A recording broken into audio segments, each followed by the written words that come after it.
Mas quantos aqui sabem que sexo é uma coisa boa? É bom ou não é? Gente, sexo foi feito por Deus, né?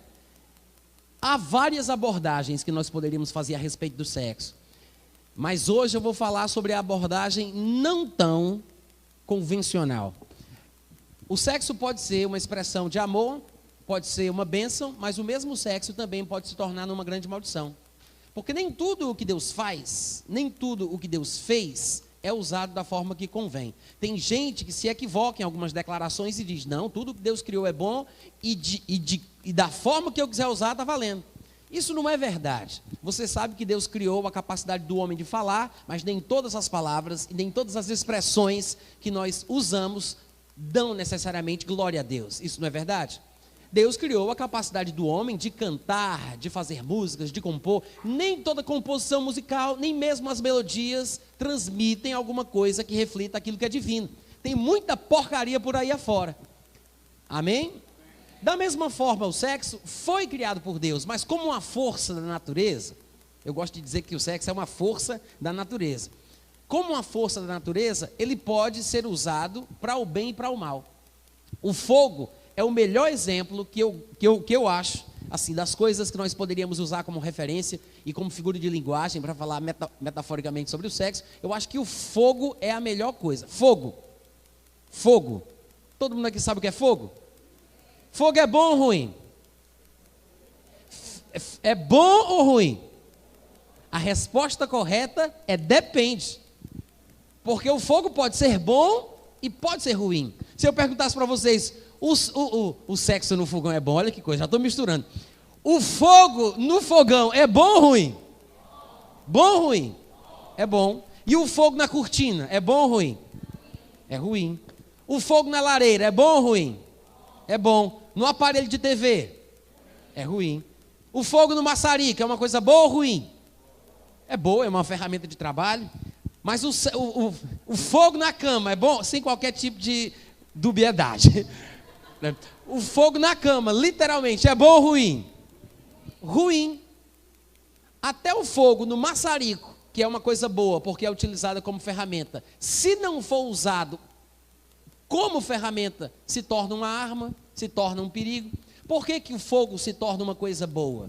Porque ele está num ambiente controlado, né? E é usado com um fim proveitoso. O sexo é da mesma forma. Criado por Deus, uma força da natureza, se for usado dentro do ambiente correto e de forma controlada, ele vai ser uma bênção para todos aqueles que dele se utilizam. Mas a Bíblia tem muito a dizer a respeito do mau uso do desejo sexual, das expressões sexuais. Eu sei que tem muita gente que pensa diferente. Existem livros evangélicos até escritos por supostos psicólogos cristãos que incentivam comportamentos sexuais que a Bíblia desaprova. E eu queria que você me respondesse: masturbação é pecado ou é permitido? Como é que você sabe? Por que que masturbação é pecado? Eu sei que muita gente talvez nem sequer saiba disso, mas é pecado porque está escrito na Bíblia. Quem disse isso? Jesus disse isso. Se você abrir a sua Bíblia comigo em Mateus capítulo 5, a gente vai encontrar uma declaração bem interessante. Para os que não pensam que Jesus tenha falado sobre questões como estas, esta passagem vai ser uma novidade para você. Mas aqui em Mateus capítulo 5, a partir do versículo 27, Jesus fala especificamente sobre desejos sexuais. E vai ficar cada vez mais claro o assunto em questão sobre o qual ele está falando. E eu já dei a pista, é masturbação. No versículo 27, Jesus disse: ouvistes que foi dito, não adulterarás. E adultério, olha aqui para mim, só para deixar bem claro, né? E o nosso conhecimento técnico bem certo, é aquele relacionamento sexual. E você vai ver que também pode ser um relacionamento emocional, mesmo que o ato físico em si não seja consumado. Mas é aquele relacionamento que é desenvolvido através de uma pessoa casada com outra pessoa fora do casamento. E Jesus disse: ouvistes que foi dito, não adulterarás. Eu, porém, vos digo, qualquer que olhar para uma mulher com intenção impura, e a razão pela qual ele fala sobre olhar para uma mulher é porque ele se dirige, muito provavelmente, a uma plateia formada, na sua maioria, por homens. E você vai ver pelo contexto que são homens casados.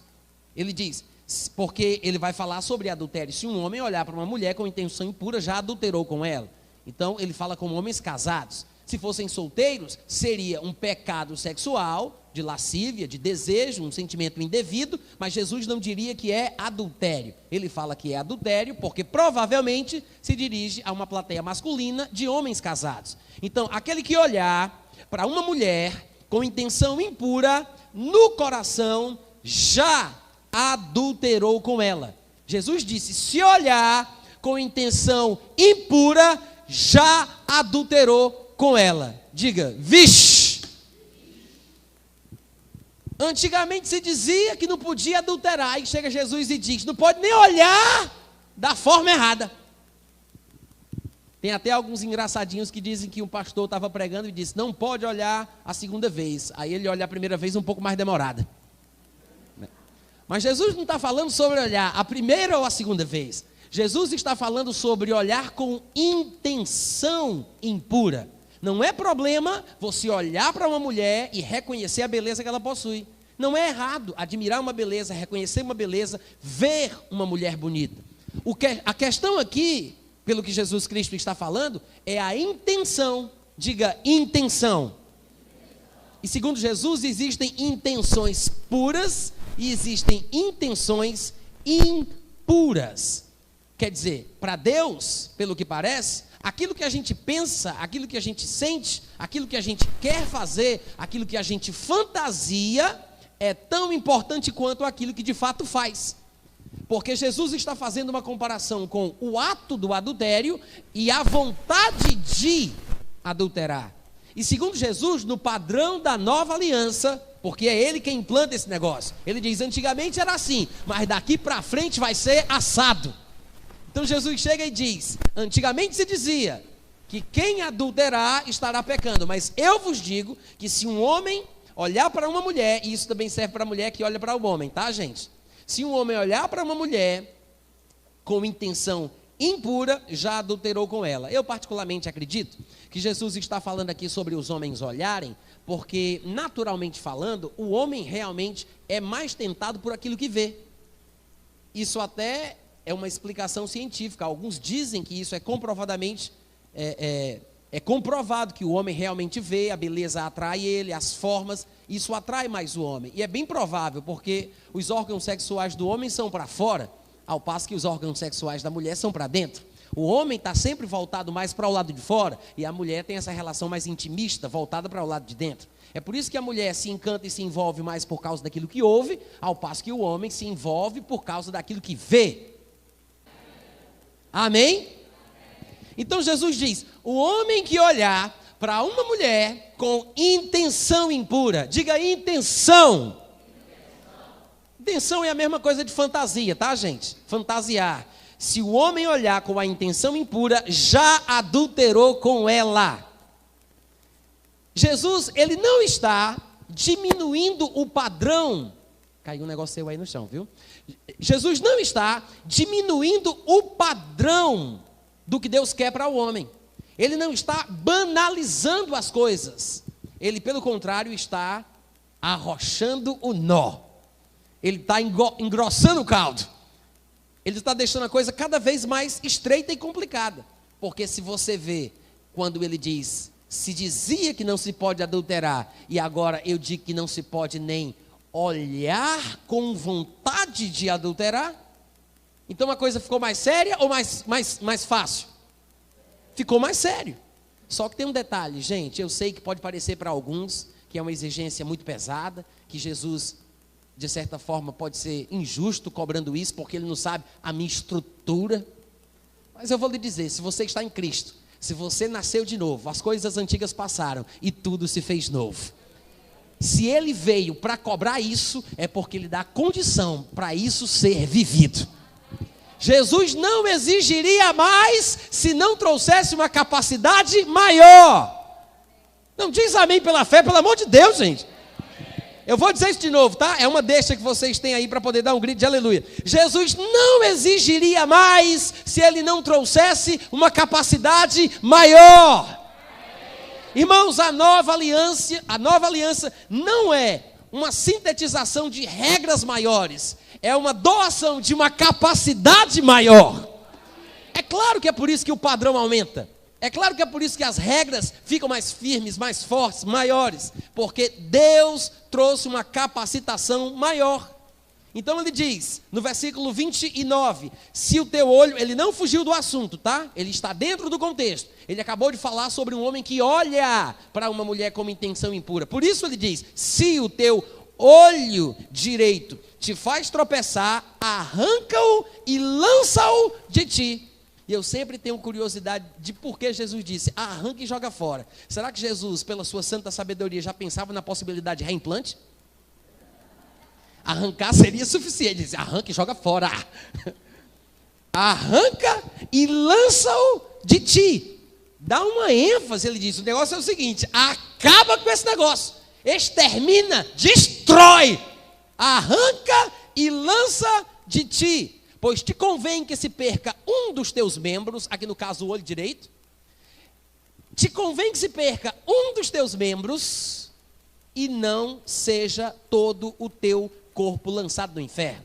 Irmãos, essa aqui é a teologia de Jesus Cristo. Segundo ele, um membro pode influenciar todo o corpo a ir parar no destino eterno que não gostaríamos. E pelo que parece, as ações que nós praticamos por meio do corpo determinam se vamos ou não para lá. Quantos podem dizer amém? Se você não quiser dizer amém, diga ai de mim, pelo menos se expresse, mostre que você está vivo, tá? E se você estiver se sentindo um pouco incomodado porque acha que essa mensagem está falando sobre coisas que você faz, relaxa, fica aí, não sai, vai ser pior, todo mundo vai descobrir que é contigo. Fica sorrindo, olha para frente, deixa Deus trabalhar. Amém, irmãos?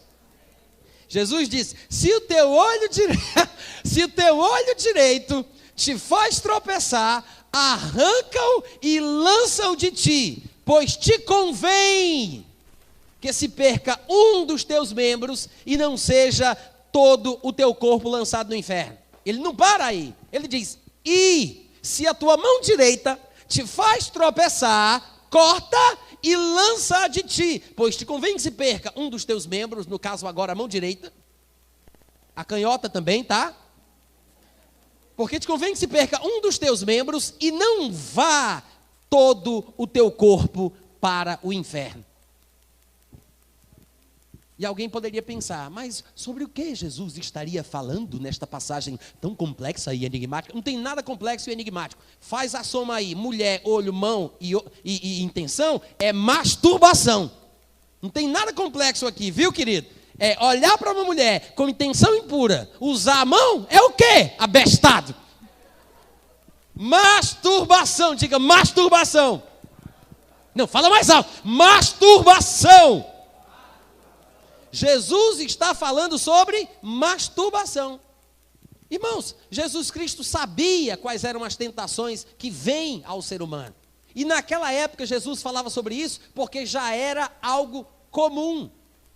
Só que Jesus veio trazer um padrão de santidade e de pureza para o povo que diz que serve a Deus, que talvez alguns de nós ainda não tenhamos imaginado. Mas uma coisa é certa, a Bíblia diz que a vida de piedade é proveitosa, porque ela traz consigo o cumprimento das promessas, da vida que agora é e da vida que há de vir.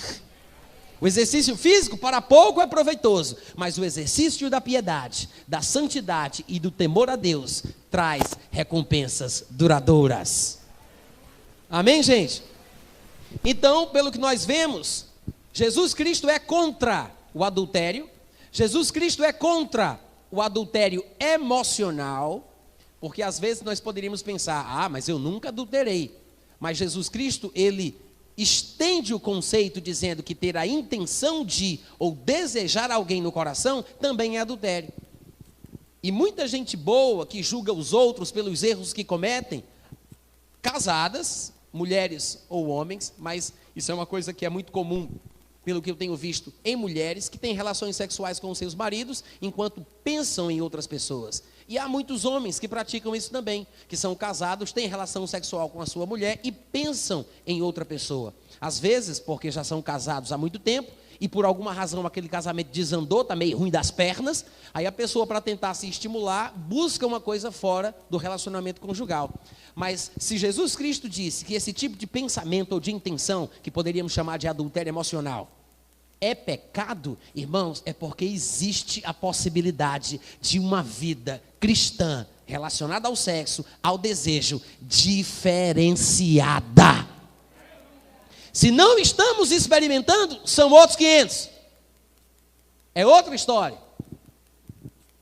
Mas, irmãos, problema no relacionamento, todo mundo passa. Eu tenho 42 anos de idade, sou casado, vou estar casado há 12 anos, daqui a pouco, e eu sempre tive problema na área sexual, desde quando eu me converti, que eu fui noivo a primeira vez. A minha esposa é minha terceira noiva, e durante muitos anos eu tive problema com pornografia, com masturbação, com adultério emocional e físico. Eu não estou aqui querendo apontar o dedo para ninguém e nem dizer que você é um pecador miserável que vai para o inferno. Eu estou aqui para contar para vocês um pouco da minha história, que não é um desabafo, mas é um testemunho e dizer: Deus faz milagres. E é possível, nessa jornada, em meio às dificuldades que enfrentamos, vencer cada um dos nossos obstáculos. Alguns de vocês devem ser tentados em áreas que eu não sou, mas eu sou tentado em áreas que você não é. Satanás não poderia me tentar com cigarro, Satanás não poderia me tentar com maconha, Satanás não me tentaria com droga, Satanás me tenta noutra área. Afinal de contas, a Bíblia diz: cada um de nós é tentado quando atraído e engodado pela própria concupiscência. É uma vontade, uma concupiscência própria, é uma coisa sua, é uma coisa particularmente sua. E como o próprio texto diz, cada um de nós é tentado quando atraído e engodado pela própria concupiscência, pela própria vontade, pelo próprio desejo. São palavras sinônimas. Em outras palavras, a tentação é a vontade de fazer uma coisa que eu gosto, ou a vontade de fazer uma coisa que eu quero, mas não posso. Tentação é isso, é a vontade de fazer uma coisa que eu gosto, ou a vontade de fazer uma coisa que eu quero, mas eu não posso. Diga amém. Amém. E para que nós saibamos que Deus está realmente envolvido nesse negócio, eu quero citar uma segunda passagem que fala abertamente sobre a ação de Deus para com aqueles que desobedecem o seu padrão. Em Hebreus capítulo 13, no versículo 4, está escrito: digno de honra entre todos seja o matrimônio, bem como o leito sem mácula. É uma figura de linguagem. Quando ele diz leito sem mácula, ele se refere à cama sem mancha, que é uma referência da relação sexual, que é a base da atração de sexos opostos que produz o casamento, né? Então Jesus, aliás, o autor da Epístola aos Hebreus, ele diz: digno de honra entre todos seja o matrimônio, não somente isso, bem como o leito sem mácula. E é interessante que ele faça essa divisão: matrimônio e sexo correto. Poderíamos colocar desta forma: um sexo puro, um leito sem mácula, não é simplesmente um compromisso dos cônjuges em ficarem um com o outro e não traírem ou adulterarem. A mácula na cama deste casal, ou a impureza e a mancha nesta relação conjugal, ela também pode se dar através de sexos inapropriados ou expressões sexuais indevidas. Nem toda expressão sexual está dentro do padrão de Deus. É possível a pessoa estar casada e mesmo assim ter uma relação sexual que não convém. E para aqueles que duvidam, como eu falei aqui há pouco, é possível um homem fantasiar com outra mulher em sua cabeça e até de forma consensual com a esposa. Há casais que se permitem fazer esse tipo de coisa. E há quem pense que não é pecado porque os dois querem, de repente, ter sexo com outras duas pessoas. Ou fantasiar a respeito de uma coisa que é contrária aos padrões da Bíblia. Então, para que fique claro, quando ele diz: digno de honra entre todos seja o matrimônio, bem como o leito sem mácula, o sexo puro, sem mancha, ele não está falando unicamente sobre adultério, sobre traição, mas também sobre expressões sexuais indevidas. Diga amém. Amém. Então, ele divide as categorias no início do versículo e depois você vai observar que ele vai dividir também, novamente, as categorias no final do versículo. Por isso ele diz, porque Deus julgará os impuros e adúlteros. Ele falou sobre matrimônio e sexo sem mancha, ou leito sem mácula. E depois ele diz, Deus julgará os impuros e os adúlteros. Por quê? Porque são coisas diferentes, que têm uma certa relação, mas não são a mesma coisa. Todo adúltero é impuro, mas nem todo impuro é adúltero. Porque uma pessoa pode ter desejos impuros, sendo solteira, então não pode, tecnicamente, ser chamada de adúltera, mas ela continua sendo impura. E o adúltero é aquele que é casado e tem desejos que não são puros. Então a Bíblia diz, Deus vai julgar tudinho. Amém, gente? Deus vai julgar os impuros e os adúlteros. Quem vai julgar? Pastor Paulo. Quem vai julgar? Os presbíteros. Quem vai julgar? Deus vai julgar. Lascou-se. O padrão de Deus, gente, é sério, elevadíssimo. E é por isso que a Bíblia diz que ele considera a intenção. Então não tem como fugir. Ele vê o que a gente pensa, ele não somente vê o que a gente faz. Ele vê o que a gente quer e não somente aquilo que a gente faz. E é isso o que Deus vai considerar no dia do julgamento. Ficou com medo? Não? Pois vai piorar. Algumas pessoas pensam assim, mas seria bíblico fazer pregações que causam temor no coração do povo? Mais do que bíblico, é necessário. A Bíblia fala em vários lugares, inclusive no Novo Testamento, a respeito da bênção que nos advém pela prática do temor do Senhor. E é exatamente por causa do temor que nós nos prevenimos em relação a algumas coisas. Tem muita gente boa que está viva até hoje porque tem medo de colocar o dedo numa tomada. Medo de levar um choque. Tem gente que está viva porque tem medo de atravessar ruas, avenidas movimentadas e por isso tem muita cautela na hora de colocar o pé na pista. O temor pode nos salvar. Ele nos deixa espertos, cuidadosos, atenciosos, prevenidos. Não estou falando sobre uma vida de medo apavorante que não a permite fazer nada. Eu estou falando sobre uma vida de temor que me alerta sobre os perigos de coisas que eu não devo fazer. Quantos podem dizer amém? Então, gente, eu quero que vocês observem que a Bíblia fala bastante sobre isso. Tem uma passagem, por exemplo, em 1 Coríntios capítulo 6, versículo 18, e eu vou ler primeiramente aqui na versão revista e corrigida de João Ferreira de Almeida, que diz assim, fugir da prostituição, falando para crentes, todo pecado que o homem comete é fora do corpo, mas o que se prostitui peca contra o seu próprio corpo. Essa versão, que muita gente gosta de usar até hoje, em alguns lugares, como por exemplo aqui, causa mais confusão do que instrução. Porque quando ele diz fugir da prostituição, algumas pessoas poderiam dizer, mas graças a Deus eu nunca paguei prostituta, né? Porque tecnicamente prostituição é você pagar pelos serviços sexuais de uma suposta profissional do sexo. Mas não é esta a palavra, não é este o sentido original. Tanto é que se você pegar uma versão diferente, e alguns de vocês devem ter algumas delas aqui, na minha revista e atualizada, por exemplo, está escrito, fugir da impureza. Outras versões devem ter imoralidade e coisas semelhantes. Mas o sentido aqui não é estritamente prostituição. Quantos estão entendendo o que eu estou falando? A palavra impureza é muito mais abrangente do que simplesmente pensar em pagar por uma prostituta. Então, a palavra usada aqui nesta passagem, como em outros lugares também, é a palavra porneia, de onde vem pornô, né? E ela significa impureza, prostituição, imoralidade, fornicação, pecado sexual, devassidão. Então, tudo que não presta está dentro dessa palavra e tem que ficar bem longe de nós. Amém, irmãos? Alguém poderia dizer, Natan, então quer dizer que pecado é fazer aquilo que não presta, é pecar, é agir. Pecado não é simplesmente fazer o que não convém. E eu só vou explicar isso por causa da necessidade do entendimento do conceito do que é pecado. Não vou fugir do meu tema, vou me manter falando sobre o mesmo assunto. Mas às vezes eu penso que nós não sabemos o que significa pecado.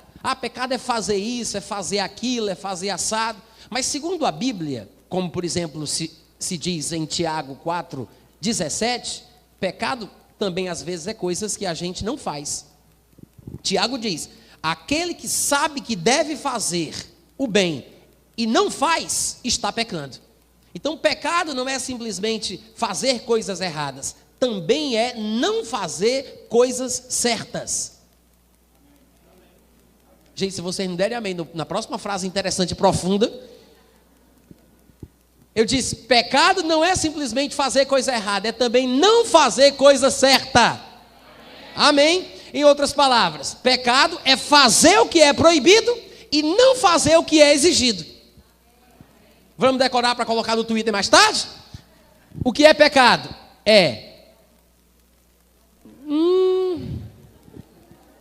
Tá, vou dar a pista, hein? A última vez. Pecado é fazer aquilo que é proibido e não fazer aquilo que é exigido. O que é pecado?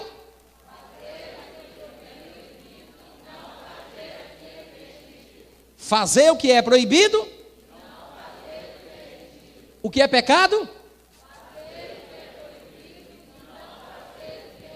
Então lembre-se, você peca quando faz, mas você peca quando você não faz. Amém, gente? Depende do contexto. Outra lenda que rola no meio evangélico, né? Porque no meio evangélico tem muitas crendices e superstições. Mas todo mundo aqui já deve ter ouvido. Se o Espírito não me engana, eu acho que eu já falei sobre esse assunto aqui. Mas quem já ouviu a frase que diz: não existe esse negócio de pecadinho e pecadão? Quem já ouviu isso? Besteira! A mais pura besteira, ignorância. São pessoas que nunca fizeram a escola Fé para as Nações que dizem isso. Gente, é claro que existe pecadinho e pecadão. A Bíblia mostra que sim. Mas por alguma razão, alguém saiu com essa ideia genial, o pessoal achou bonito e até hoje o povo repete. Não tem base bíblica. A Bíblia está cheia de exemplos mostrando que existem pecados que são maiores do que outros. Um bom exemplo seria Mateus capítulo 12, versículo 32, quando Jesus Cristo ele diz: se alguém proferir alguma palavra contra o Filho do Homem, e a expressão Filho do Homem usada por Jesus se referia a ele mesmo, se alguém proferir alguma palavra contra o Filho do Homem, ser-lhe-á isso perdoado. Ou seja, só se perdoa pecado cometido. Então Jesus disse: é pecado, mas tem perdão. Mas se alguém falar contra o Espírito Santo, não lhe será isso perdoado. Se é para ser perdoado, é porque foi pecado. Mas segundo Jesus, para isso não tem perdão. Então é pecado que não se perdoa. Ele diz: nem nesse mundo, nem no vindouro. Quer dizer, tem pecado que dá para perdoar, mas tem pecado que não dá. Isso me mostra que um pecado só pode ser mais sério do que o outro. Diga amém.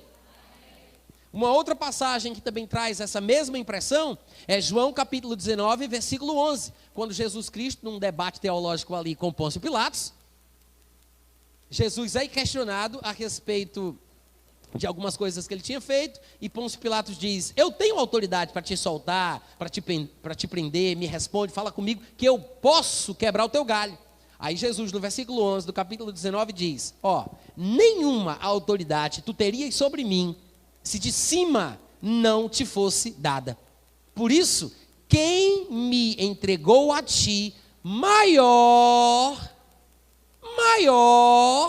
pecado tem. Tem pecado maior do que outro ou não? Não, vamos lá, eu fiz uma pergunta, eu espero uma resposta. Tem pecado maior do que outro ou não? Tem sim. Jesus disse: quem me entregou a ti tem pecado maior do que o teu. Então, segundo Jesus, há pecados maiores do que outros. E para finalizar, por último, mas não menos importante, e também não são as únicas passagens que encontramos na Bíblia falando sobre isso. Isso aqui é apenas para a gente firmar essa palavra. Afinal de contas, pela palavra de 2 ou 3 testemunhas, toda palavra será estabelecida. Não se pode desenvolver pensamento bíblico ou doutrinário algum sem pelo menos 2 ou 3 versículos. Em 1 João capítulo 5, no versículo 16 e 17, João diz: se alguém vir, ou se alguém vê, como a gente fala hoje em dia, né? Se alguém vê o seu irmão cometer pecado, não para a morte, ou seja, um pecado que não mata, é um pecado que não mata, pecado que não é para a morte, pedirá e Deus lhe dará vida aos que não pecam para a morte. Há pecado para a morte, João diz, e por esse eu nem digo que ore. Toda injustiça é pecado, mas tem pecado que não é para a morte. Quer dizer, tem pecado que mata e tem pecado que não mata. Tem pecado pelos quais até dá para orar e Deus abençoa, e tem pecados a respeito dos quais não diz e nem ora. Tem pecado pelo qual eu posso pedir a Deus misericórdia em favor daquela pessoa, mas tem pecado que não tem jeito, vai matar aquela pessoa, e nem levante a sua voz para orar, porque não tem jeito. E eu já quero deixar aqui de antemão avisado, depois do culto, ninguém vem me perguntar qual é o pecado que é para a morte e o que não é, porque eu não sei. Qualquer dúvida, pergunte ao Paulão. A mim não. Amém? Agora, uma coisa eu sei, a Bíblia fala, é verdadeira, assunto encerrado. Ai, como é que eu vou saber quais os pecados que são para a morte e os que não são? Você quer definir quais você vai cometer e os que não vai cometer? Bota tudo no pacote e vive em santidade, que você sai no lucro. Amém, irmãos? Sendo assim, quando voltamos para a passagem de 1 Coríntios, capítulo 6, versículo 18, que eu li ainda há pouco, fugir da impureza, qualquer outro pecado, olha só, quando ele diz qualquer outro pecado, ele faz alusão à diferença entre pecados e pecados. Qualquer outro pecado que o homem comete é fora do corpo. Como nós acabamos de ler, existem classificações, existem nuances diferentes para cada tipo de pecado. E na fala de Paulo em 1 Coríntios 6,18, ele diz, qualquer outro pecado é fora do corpo, né? Na mente, na ideia, no coração, por intenção. Agora, tem um tipo de pecado que ele diz, aquele que pratica a imoralidade, então ele classifica, ele vai ser bem pontual, ele diz, todo e qualquer pecado é fora do corpo, mas aquele que pratica a imoralidade peca contra o próprio corpo. Amém? Ele disse, peca o quê? Peca contra. Sabe que às vezes é mais fácil entender o que a Bíblia diz quando alguém nos ajuda a perceber o que ela não diz? Porque quando vemos claramente o que ela não diz, é uma possível interpretação errada, a menos. E quanto mais você tira as interpretações erradas, você, pelo processo de eliminação, vai chegar naquilo que está certo. Paulo não disse. Eu disse, Paulo não disse, aquele que peca no corpo. Ele não falou sobre pecar com o corpo. Ele não falou sobre pecar por meio do corpo. Ele disse, aquele que pratica a imoralidade peca contra o próprio corpo. Não é pecar no corpo, com o corpo, por meio do corpo. Ele disse pecar contra o corpo. Em 1 Tessalonicenses, capítulo 5, versículo 23, sabemos que é da vontade de Deus que nós sejamos santificados em todas as coisas e que tudo seja conservado para a volta de nosso Senhor Jesus Cristo. E ele diz o que é tudo. Ele diz, e o Deus da paz vos santifique em tudo, e todo o vosso espírito, alma e corpo sejam conservados, íntegros, para a vinda de nosso Senhor e Salvador Jesus Cristo. Então, segundo a palavra, é da vontade dele que as três partes que constituem o gênero humano, espírito, alma e corpo, pneuma, psique e soma, os três sejam conservados no padrão da palavra até a volta de Jesus. Infelizmente, o mundo ideal seria assim, conservar os três. Mas nós temos exemplos na Bíblia e realidades práticas vividas por alguns de nós, onde temos visto que as pessoas não têm conseguido conservar os três como convém. Tem até quem consiga conservar a sua ligação com Deus, a sua fé em Deus, a sua espiritualidade até um certo ponto, mas não consegue conservar o seu corpo. Muita gente peca na área sexual e existe um limite, irmãos, para se praticar pecados, inclusive pecados sexuais. Chega um momento que você ultrapassa o limite da graça de Deus. Não é que Deus deixe de ser gracioso, mas é porque você foi longe demais. E a Bíblia fala sobre comportamentos que nós podemos ter, que nos privam da graça de Deus. Há muitos textos que ensinam isso. Nós podemos decair da graça, ultrajar o Espírito da graça, profanar o sangue da aliança, calcar aos pés o Filho de Deus. Nós podemos, através de certos comportamentos, desprezar, anular tudo aquilo que Deus fez por nós. E chega um momento em que o juízo vai pesar sobre nós. E já sabemos quem é aquele que julga. Deus julgará os impuros e os adúlteros. E às vezes, o juízo de Deus é morte prematura para o cristão. Em 1 Coríntios capítulo 5, nós sabemos de uma história, e Paulo diz isso muito claramente, sem papa na língua, ele não fica arrodeando, ele manda um papo reto. Ele diz: irmãos, se ouve que há imoralidade no meio de vós, que nem mesmo os gentios estão praticando. E a cidade de Corinto era uma cidade muito promíscua, portuária, tinha muita novidade, então a prostituição, a imoralidade, a devassidão era bastante presente na cidade de Corinto. E Paulo diz: se ouve que há imoralidade no meio de vós, como não há entre os gentios. Ele diz, ou seja, haver quem ouse possuir sexualmente a mulher do seu pai, a madrastra. Alguém pode dizer assim: vixe, mas isso aí também já é esculhambação demais. Isso é um tarado sem vergonha, é um safado miserável, cadeira elétrica nele. Ei, pode ser que ele não tenha começado assim. Alô? Amém, gente? Pode ser que ele não tenha começado assim. Todo pecado é como uma bola de neve, que começa pouco, mas depois fica muito. Porque a pessoa que começa a pecar, segundo Jesus, fica presa no pecado. E essa prisão, ela é espiritual, e se Deus permitir, e eu conseguir também, eu vou lhe mostrar que ela também é física.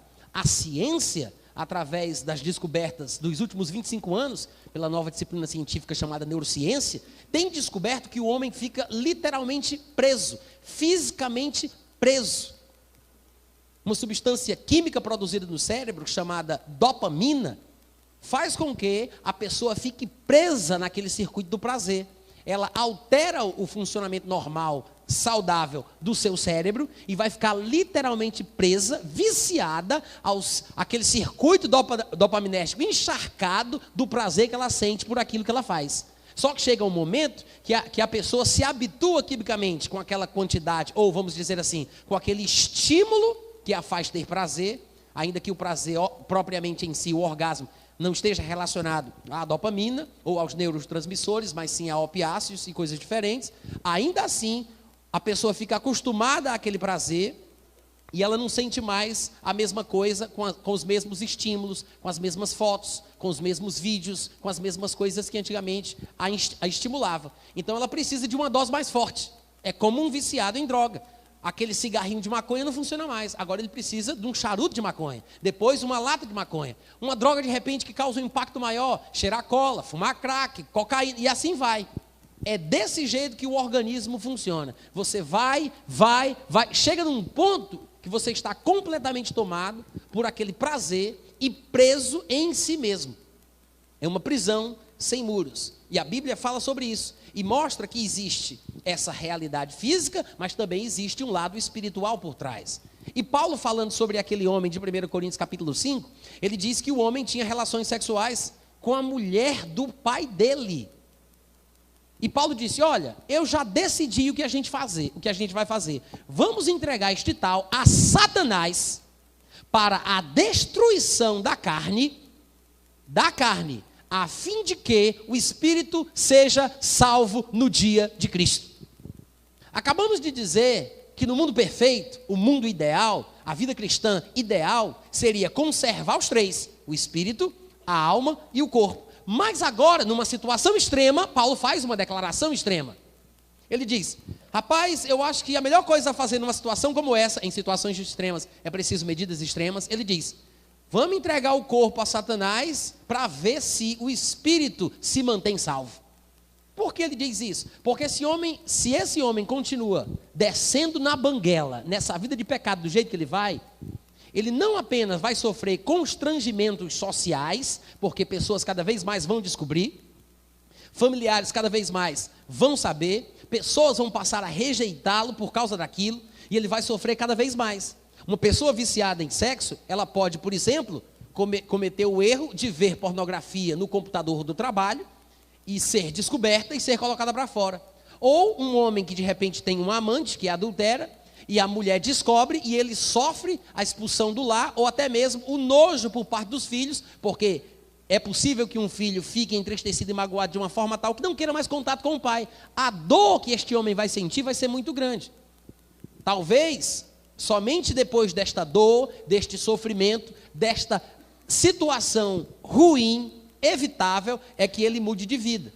Mas o fato é que se o homem continua no pecado dessa forma, sem parar, descendo na banguela, indo cada vez mais, chega um ponto em que ele pode até negar Jesus Cristo como Senhor da sua vida. Um dia ele creu no seu coração e confessou com a sua boca. Num dia ele vai desprezar no seu coração e vai negar com a sua boca. Aquele que confessa com a boca diante dos homens será confessado por Jesus Cristo diante dos anjos, na presença do Pai Celestial. Mas aquele que nega com a boca diante dos homens também será negado por Jesus Cristo diante dos anjos, na presença do Pai Celestial. Assim como se ganha a salvação pela fé e confissão, porque é com o coração que se crê para a justiça e com a boca que se faz confissão para a salvação, da mesma forma se perde a salvação pelo desprezo no coração e pela negação pela boca. A pessoa não perde a salvação porque cometeu um pecado cabeludo, ou porque cometeu um pecado muito grave. Esse homem, segundo o que a Bíblia diz, tinha relação sexual com a mulher do pai. Eu sei que pode existir coisas piores do que essa, mas eu acho que é um bom exemplo de um pecado cabeludo, e segundo Paulo, não fez o homem perder a sua salvação. Paulo diz: eu quero que ele seja entregue a Satanás para a destruição da carne, a fim de que o espírito seja salvo. Ou seja, para que o homem não se perca. Era um pecado grave, mas ainda não tinha se perdido. E Paulo demonstra preocupação com a salvação da alma do homem. Agora, a própria forma de Paulo falar, a fim de que o espírito seja salvo, demonstra o quê? Que Paulo sabe, a teologia de Paulo o leva a crer, que se ele continuar assim, pode ser que num determinado momento da sua vida, tão envolvido no pecado, tão amortecido que está, ele vai chutar o pau da barraca e vai perder, inclusive, a salvação do seu espírito. Então, Deus quer que nós conservemos íntegros o espírito, a alma e o corpo, até a volta de Jesus. Mas em situações extremas é preciso medidas extremas. Está numa vida de pecado, não tem mais o que fazer, é melhor morrer fisicamente mais cedo do que morrer espiritualmente mais tarde. Amém, gente? Então Paulo diz isso: entrega a Satanás para a destruição da carne, a fim de que o espírito seja salvo. Se essa medida não for tomada, esse homem provavelmente vai chegar num ponto em que negará Jesus. Se acostuma tanto com o pecado, que ele simplesmente vai chegar num momento que não aguenta mais e despreza e larga tudo.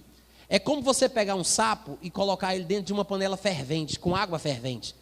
O choque térmico faz com que aquele sapo volte imediatamente para fora. Ele volta, ele pula para fora. Mas se você pegar o mesmo sapo, colocar dentro de uma panela com água natural e acender o fogo, colocar a panela em cima do fogão e acender o fogo, ele não vai perceber, ele não tem sensibilidade suficiente em sua pele para perceber a graduação da temperatura do ambiente no qual ele se encontra, que o conduz à morte. Da mesma forma, quando o crente está envolvido com o pecado, quando o crente está desenfreado naquilo que é errado, e ele peca, e ele não se sente mal, isso é muito ruim. Irmãos, quando o crente peca e se sente mal, isso é bom. Você entendeu o que eu falei? Quando o crente peca e se sente mal, é bom. Se o crente peca e se sente bem, é mal. Entenderam a frase? Entendeu o trocadilho? Repete aí para eu ouvir. Quando o crente peca e se sente mal, isso é... Quando o crente peca e se sente, isso é... Repete aí de novo.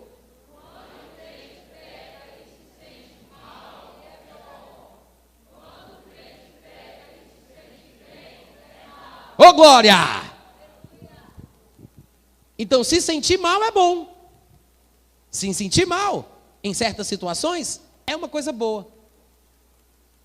Mas, irmãos, não pense Não pense que Deus não se importa com a forma que nós vivemos a nossa vida. Não pense que Deus não está nem aí.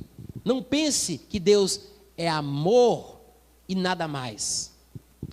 O amor não busca os seus próprios interesses, não se conduz inconvenientemente, mas ele não se alegra com a injustiça. O prazer do amor está na verdade. E Deus, sendo amor, ele não vai permitir que você continue no erro. Deus é justo, irmãos.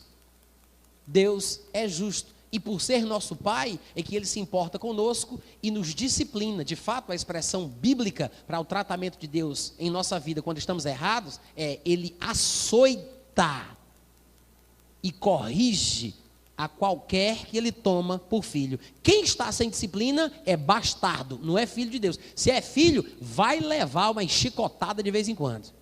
Está fazendo besteira? Ele açoita. Açoite. Não é coisa boa, gente. Não queira ser açoitado pelo Senhor. Diga amém. Não queira ser açoitado pelo Senhor. Amém, irmãos? É por isso que a Bíblia fala tanto sobre a importância de uma vida em santidade. Quando ele diz em 1 Coríntios capítulo 6, versículo 18, que aquele que peca, aquele que pratica a imoralidade sexual, ele peca contra o próprio corpo, isso significa duas coisas. Na minha interpretação, eu acho que dá para a gente interpretar de duas formas diferentes. Primeiro, você está danificando uma coisa que não lhe pertence. Quando você peca contra o corpo, o que significa pecar contra o corpo? Eu estou prejudicando, danificando uma coisa que não é minha, não me pertence, é patrimônio alheio. Eu não sei se alguns de vocês sabem, mas há inúmeros textos nas Escrituras que dizem objetivamente que o corpo que você tem não é seu. Diga amém. Uma passagem que mostra isso é 1 Coríntios capítulo 6, versículo 13. Os alimentos são para o estômago e o estômago para os alimentos. Mas Deus vai destruir tanto estes, os alimentos, como aquele, o estômago.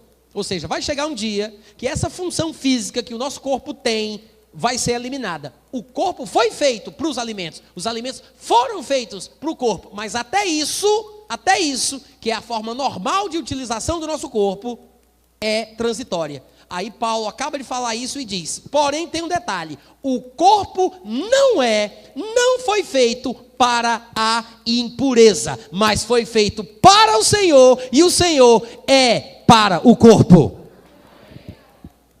O corpo é para os alimentos, mas até nisso é uma situação limitada. E Paulo vai e diz assim, no entanto eu quero dizer uma coisa, o corpo não foi feito para a impureza. O corpo é para o Senhor e o Senhor é para o corpo. Você tem a responsabilidade de cuidar do corpo que está aí com você, de uma forma que você entregue a Deus para o seu uso. Porque ele diz que esse corpo que você tem foi feito, destinado para a habitação do Senhor Jesus Cristo. O corpo é para o Senhor. Diga, é para o Senhor. Outra passagem interessante, ainda no mesmo capítulo, no versículo 19, Paulo diz, acaso não sabeis que o vosso corpo é santuário, templo do Espírito Santo, que está em vós, o qual tendes da parte de Deus? E se prepara agora para isso. Paulo diz, e que não sois de vós mesmos? Vocês não sabem que este corpo é um santuário do Espírito que está em vós e que tendes da parte de Deus, e que vocês não são de vocês mesmos? Ele está falando que o nosso corpo não é nosso. Diga, esse corpo não é meu. Diga, eu cuido, eu levo, eu trato, mas não me pertence mais. Aí você diz, por que não pertence? Porque Deus comprou. 1 Coríntios 6:20, é o versículo seguinte, ele diz, por quê que não sois de vós mesmos? Porque fostes comprados por preço. Agora, pois, glorificai a Deus no vosso corpo. Glória! Comprou, está comprado, meu irmão. Pagou, está pagado. Eu sei que não é um português muito bem dizido, mas expressa a ideia. Esse corpo não te pertence mais. Não te pertence mais. Deus comprou por ele. Pagou por ele. Deus comprou essa coisa linda que você carrega por aí dizendo que é teu. Alô? Diga, esse corpo não é meu. É por isso que em 1 Tessalonicenses, capítulo 4, versículo 4, Paulo diz que cada um de vós, irmãos, saiba possuir o próprio corpo em santificação e honra. Ele diz, saiba possuir o corpo, porque eu vou prestar contas com o dono dele. Eu sou o administrador, né? Eu sou aqui o gerente, o mordomo, mas não é meu. Eu tenho que saber como possuí-lo, como tratá-lo, como dele cuidar, porque eu vou prestar contas com o verdadeiro dono. Agora, eu quero pegar essa frase de Paulo, no versículo 4, do capítulo 4 de 1 Tessalonicenses, para esboçar aqui uma ideia interessante. Ele diz, cada um de vós saiba possuir o corpo.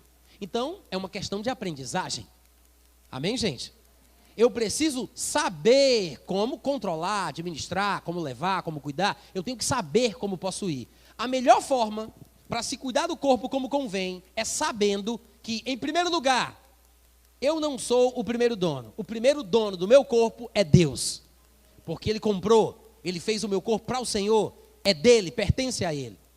Se você é casado, o segundo dono nem é você, vai ser o seu cônjuge.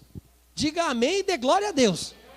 Está escrito em 1 Coríntios, capítulo 7, versículo 4. Isso aqui fala sobre a relação dos casados, mas se você pretende casar, é bom que você saiba que o corpo que você está cuidando dele hoje, está sendo cuidado para você dar para a pessoa que realmente vai possuí-lo. Amém? Então, cuida bem daquilo que não te pertence. 1 Coríntios 7, 4 diz, a mulher não tem poder sobre o seu próprio corpo, quem tem é o marido. Semelhantemente também, o marido não tem poder sobre o seu próprio corpo, e sim a mulher. Então, se Deus comprou o nosso corpo, Ele é o primeiro dono, porque o corpo foi feito para o Senhor, e o Senhor para o corpo. E se a pessoa que é casada não tem controle, poder, domínio sobre o seu próprio corpo, quem tem é a mulher, em último lugar, no rabo da gata, você nem sabe o que é isso, né? Não tem problema. Quando esse CD chegar no Nordeste, o pessoal vai dar risada. Em último lugar, está você. Primeiro Deus, segundo cônjuge, em terceiro lugar, diga, eu. Você é o terceiro proprietário, dono, administrador do corpo. Em terceiro lugar, o que quer dizer que saber possuir o próprio corpo em santificação e honra envolve consideração e respeito pelos donos majoritários. Eu tenho que primeiro saber o que eles pensam sobre aquilo que eu faço com o meu corpo, para saber se eu posso ou não fazer isso. Já que eles vêm em primeiro lugar como donos do corpo que eu carrego. Se você for olhar na lista do que você pode e não pode fazer com o seu corpo, para logo adiantar o assunto, eu vou lhe dizer, você só pode lavar e fazer xixi. Estou falando dos órgãos sexuais. O assunto é a imoralidade sexual. O que é que eu posso fazer, Natan? Lavar e fazer xixi. Repete isso comigo para ver se você aprendeu. O que é que você pode fazer? Tem gente que ainda está com dúvida. Mais alto, por favor. Fala aí como é que é. Lavar. Oh, glória! Irmãos, depois de uma palavra como essa, quando os irmãos se encontrarem ali no banheiro, um olha para o outro e diga, estamos fazendo aquilo que nos foi destinado. Amém? Lavar. E em tempos modernos é preciso uma linguagem moderna. Lavar e fazer xixi. Tem gente aí procurando coisa para fazer com os órgãos genitais. Você não vai encontrar, querido. Não tem outra coisa para ele, além disso. Se você é solteiro ou se você é casado, você tem um contexto no qual você deve utilizar o seu corpo. E os órgãos sexuais fazem parte do seu corpo. E você não pode usá-los de forma que os primeiros donos se ofendam. Ah, mas a minha mulher deixa, a minha mulher gosta. Ela permite que eu faça aqui essas brincadeirinhas.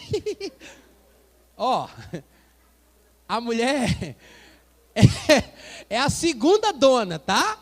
O primeiro é Deus. Se você e a mulher concordam, mas Deus discorda, Dançou, compadre. Perdeu, playboy. Não dá, não pode. Amém, irmãos? É por isso que tudo tem que ser pautado pelo critério da palavra. Diga glória a Deus. Abre a tua Bíblia comigo em 1 Tessalonicenses capítulo 4. 1 Tessalonicenses capítulo 4. Oh, maravilha! Irmãos, aprender sobre isso é maravilhoso, porque à medida que nós aprendemos estas verdades e praticamos esse tipo de vida cristã, à medida que vamos crescendo em santidade, exercendo a pureza em nossa vida de pensamentos e de intenções, que é um processo, estamos numa jornada, cada um de nós está crescendo, mas à medida que nós melhoramos e nos aperfeiçoamos neste padrão, o poder de Deus, a unção de Deus, as curas e os milagres de Deus começam a fluir com mais facilidade. O favor de Deus se desembesta em nossa vida, flui desimpedidamente. Vocês podem dizer amém? Amém. Todo mundo abrir em 1 Tessalonicenses 4? No versículo 1, Paulo diz: finalmente, irmãos, nós vos rogamos e exortamos no Senhor Jesus, que como de nós recebestes quanto à maneira por que deveis viver e agradar a Deus, e efetivamente estáis fazendo, continueis progredindo cada vez mais. Progrida cada vez mais. Porque estáis inteirados de quantas instruções vos demos da parte do Senhor. Pois esta é a vontade de Deus. 2 pontos. A vossa santificação. Diga amém. Então para de orar perguntando a Deus qual é a vontade dele para a tua vida. É se santificar.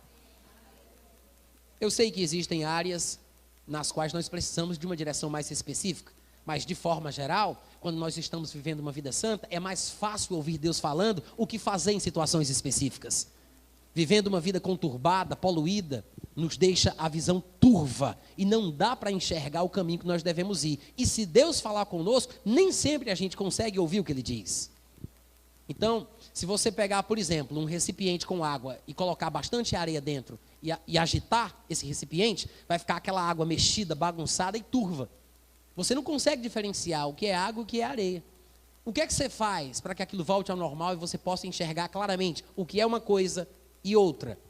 Nada. Você se aquieta, você para, deixa aquele recipiente parado e o próprio processo natural, chamado de decantação, vai fazer isso por nós. A areia vai para o fundo, a água fica em cima e você vai enxergar o que é cada coisa. Então, se você está vivendo uma vida conturbada, seus pensamentos e emoções estão confusos, se você não sabe o que faz ou o que deve fazer, se você está realmente perdido, isto é um sinal de que você está com a vida conturbada, agitada, e não convém que um cristão viva assim. Porque a Bíblia diz que os filhos de Deus, em paz e alegria, serão guiados.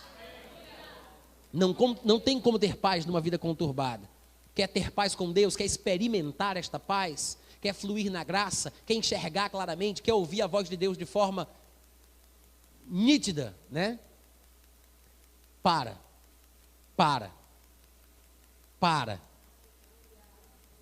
É exatamente isso aí. Para. Aquietai-vos e sabei que eu sou Deus. Muitas vezes o problema é porque a gente não se aquieta como convém para poder saber do que Deus é capaz, do que Deus tem para a nossa vida.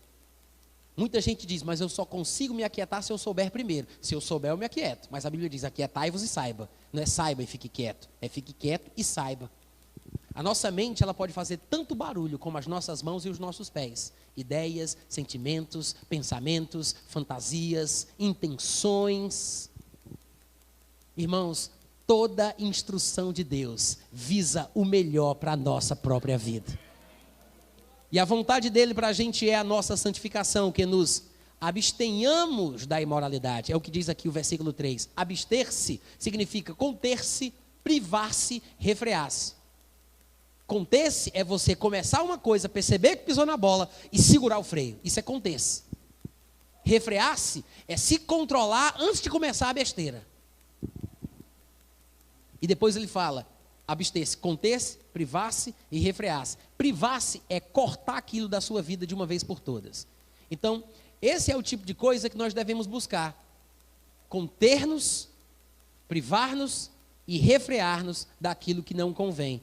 que cada um de vós, Paulo diz, saiba possuir o próprio corpo em santificação e honra, não com desejo de lascívia, como os gentios que nem sequer conhecem a Deus. E que nesta matéria, neste assunto de sexualidade, de desejo sexual, ninguém ofenda o irmão. Ou seja, irmãos na igreja também têm desejos. É natural sentir desejo. Se a pessoa que está namorando não tem vontade de pegar no corpo da namorada, tem problema, é doente e precisa de oração. E se casar, vai ter problema no casamento. Porque o que a Bíblia diz é que aquele que está abrasado, que se case. Porque a pessoa que vai casar tem fogo para dar, compadre. Amém? Só que ter vontade de fazer certas coisas é normal, mas fazê-las, não.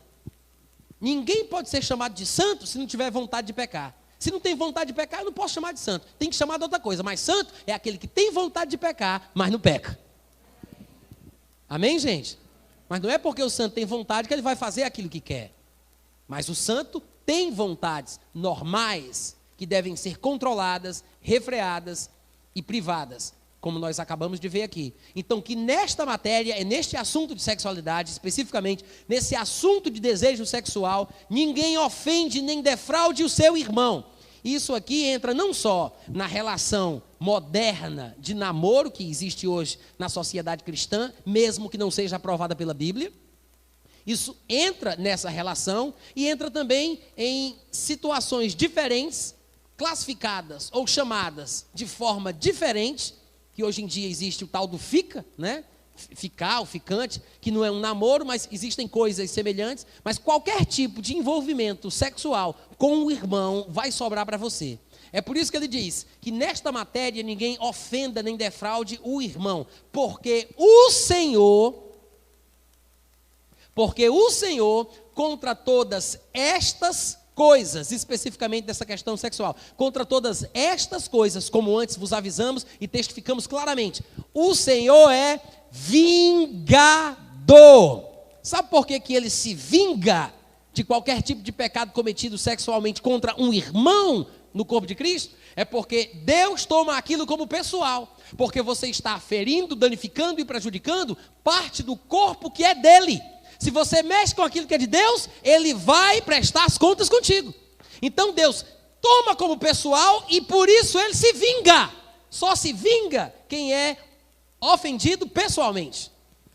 E Deus disse, ele se vingará de qualquer que ofender, defraudar, maltratar, na área sexual, um crente, um filho de Deus, membro do corpo de Cristo. Diga amém. Isto porque Deus não nos chamou para a impureza, e sim para a santificação. De maneira que quem rejeitar estas coisas, não está rejeitando homens, está rejeitando sim a Deus, que também nos dá o Espírito Santo. Isso me mostra que a pessoa que insiste em continuar pecando, masturbando, desejando, e nem sequer se sente mal, e não procura um controle e mudar o seu comportamento, que pelo contrário, tenta ocultar, esconder, disfarçar, mentir, dissimular. Irmãos, uma pessoa dessa corre um risco muito grave. Porque Deus não aprova, Deus vai se vingar mais cedo ou mais tarde. Mais cedo ou mais tarde, a pessoa vai sofrer as consequências e pode ter certeza de uma coisa: continuar, perseverar no pecado sexual é rejeição a Deus. Ele disse: aquele que rejeita estas coisas não rejeita a homens. Pense toda a vida que você estivesse masturbando. Pense toda a vida que você for olhar pornografia no seu celular, no seu tablet, no seu computador. Lembre-se, cada nova cena, cada nova fantasia, cada novo momento de desejo sexual indevido e impuro é um momento de expressão clara da sua parte de rejeição a Deus. Cada vez que a pessoa se masturba, cada vez que ela peca sexualmente, cada vez que ela encobre o seu pecado sexual, cada vez que ela se acostuma com isso e não tenta fazer alguma coisa para mudar, ela está rejeitando Deus. E o que a Bíblia diz é: achegai-vos a Deus e Ele se chegará a vós outros. Sujeitai-vos a Deus e resisti ao diabo. Não tem como você se sujeitar a Deus e se sujeitar ao diabo ao mesmo tempo. Jesus explicava que é impossível servir a dois senhores. Porque ou você vai se devotar a um e desprezar o outro, ou vai amar um e aborrecer o outro. Então não dá para se sujeitar a Deus e ao diabo ao mesmo tempo. Você se sujeita a um e resiste ao outro. O conselho bíblico é: sujeitai-vos a Deus e resisti ao diabo. Mas a partir do momento que eu me sujeito ao diabo, eu estou automaticamente rejeitando a Deus. É por isso que ele diz: quem rejeita estas coisas, rejeita Deus. Duro é este discurso, quem o poderá ouvir? Algumas pessoas poderiam pensar: Natan, se eu soubesse que era tão séria assim a lei dos crentes, eu nem tinha me convertido. Meu irmão, ainda tem tempo para você, vá-se embora, vire macumbeiro. Faça o que você quiser na sua vida. Agora, se você está com vontade de viver a vida que Deus tem para ti, se você quer crescer em graça, se você quer experimentar o melhor de Deus, você quer comer o melhor desta terra, quer o favor, a bênção de Deus, meu irmão, te santifica. Vive uma vida pura, de pensamentos, de intenções. Vai largando estes pesos e pecados que te embaraçam, que atrapalham a tua carreira. Sonda cada vez mais, em mais detalhes e mais minúcias, o que eu tenho que largar, o que eu tenho que abandonar. Se você é viciado em masturbação e pornografia, larga a internet. Faz alguma coisa, se vê longe disso. Se você tem problema, já tentou e não conseguiu, toma uma decisão, faz alguma coisa. Se você, por exemplo, sente vontade de masturbar quando olha no Instagram, porque tem muita mulher se mostrando demais, tem muita sensualidade, e você acaba não resistindo e aquilo lhe estimula, e quando você vê, você já está se masturbando, sai do Instagram, meu irmão. Sai do Instagram, sai do Facebook, sai da internet, cuida da tua vida. Vai ser melhor para você. Você não vai conseguir alcançar os seus objetivos em Deus se você estiver trabalhando contra Ele. Não mandarão dois juntos, diz Amós capítulo 3, versículo 3. Não mandarão dois juntos se não estiverem de acordo. Eu quero o melhor de Deus. Se quiserdes e me ouvirdes, Isaías 1,19 diz: se quiserdes e me ouvirdes, comereis o melhor desta terra. Oh! Eu quero o melhor de Deus. Você pode ficar em pé? Quantos foram abençoados hoje à noite? Glória, aleluia. Eu queria que vocês fechassem os corredores, vamos dar as mãos e vamos fazer uma oração forte. Fecha aí o corredor. Glória a Deus. Você foi abençoado hoje. Olha só, gente, essa palavra, ela é uma palavra dura, é pesado, mas é para o nosso bem. Tem vezes que o pai tem que falar mais duro com o filho, né? E nem sempre Deus fala aquilo que a gente gostaria de ouvir, mas com certeza Ele fala o que a gente precisa saber. E também tem filhos que têm personalidades e temperamentos diferentes. Se um pai, eu não sou pai, mas eu sou um excelente observador, e se o pai percebe que o temperamento de um determinado filho é mais maleável, ele aceita com mais facilidade a correção, ele não precisa se esforçar muito para fazer o filho andar no caminho correto. Ele fala, talvez com um pouco mais de firmeza, e o filho obedece. Tem outros que você fala e não dá jeito, tem que bater para aquele filho ouvir. Tem filho que é assim, gente, tem filho que é assim, e às vezes é necessário. Está escrito na Bíblia que a ignorância está apegada à alma da criança, mas a vara da correção a afugentará dela. Deus açoita os seus filhos. Assim como os pais deveriam açoitar os seus também. Eu sei que hoje em dia, através dessa onda nova aí da psicologia, dizendo que não se pode bater nos filhos, o pessoal está com essa frescura de dizer que não vai bater, que não pode, que não sei o quê, que é contra a lei. Tolice, gente, tolice. É melhor você ser preso por fazer o bem do que deixar o seu filho ser preso porque você deixou ele no caminho do mal. Outra coisa, tudo bem que eu não aconselho bater com a mão, porque a mão é uma extensão do corpo. Aí você faz carinho num dia, aí no outro dia bate com a mão, pode gerar algum conflito psicológico na criança. Então não bata com a mão, pegue um bom pedaço de pau. Tá? Sem conflitos, sem problemas. Fica mais bíblico, né? Porque a Bíblia diz: a vara da correção afugentará dela, mas faça o que tem que fazer. Diga amém. E quando Deus tratar contigo da mesma forma, recebe. Recebe, amém? Fecha os teus olhos. Pai, muito obrigado, Deus. Palavra dura, hein, Deus? Hoje, palavra dura. Mas eu te louvo por isso. E te agradeço, Pai, pelo privilégio de poder falar isso de pé em tua presença. Muito obrigado, Deus, pelo privilégio de te honrar, de te glorificar, pela tua bondade, pela tua pureza, pela tua santidade, pelo nome de Jesus Cristo. Eu te peço, Pai, que cada um dos meus irmãos que estão me vendo e me ouvindo, não somente os que estão presentes, mas aqueles que vierem a ouvir a minha palavra através do material de gravação. Eu te peço que cada um, em nome de Jesus Cristo, que queira, que deseja crescer em ti, que deseja avançar nos planos de Deus, seja em nome de Jesus Cristo fortalecido, que caiam as correntes, caiam as cadeias, liberdade, seja livre em nome de Jesus Cristo, que Deus te conceda o arrependimento, não só para retornar à sensatez, mas para também se livrar dos laços do diabo nos quais você estava cativo, fazendo a sua vontade.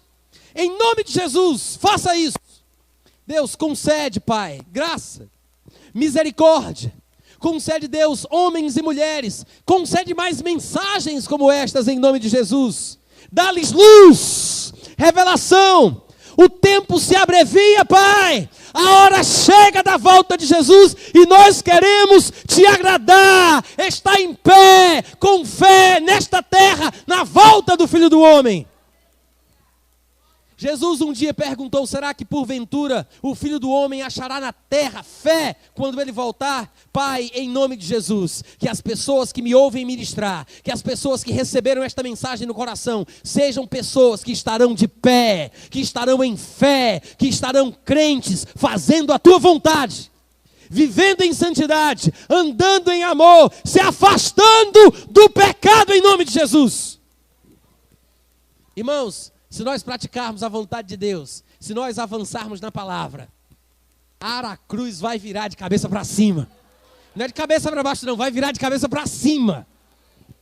O tanto de gente que tem aqui, andando em santidade, andando no Espírito, a gente vai ver milagres, curas e sinais, novamente, na nossa vida. Ô glória, fala com a pessoa que está do teu lado, dá um abraço, um aperto de mão e depois você pode sentar.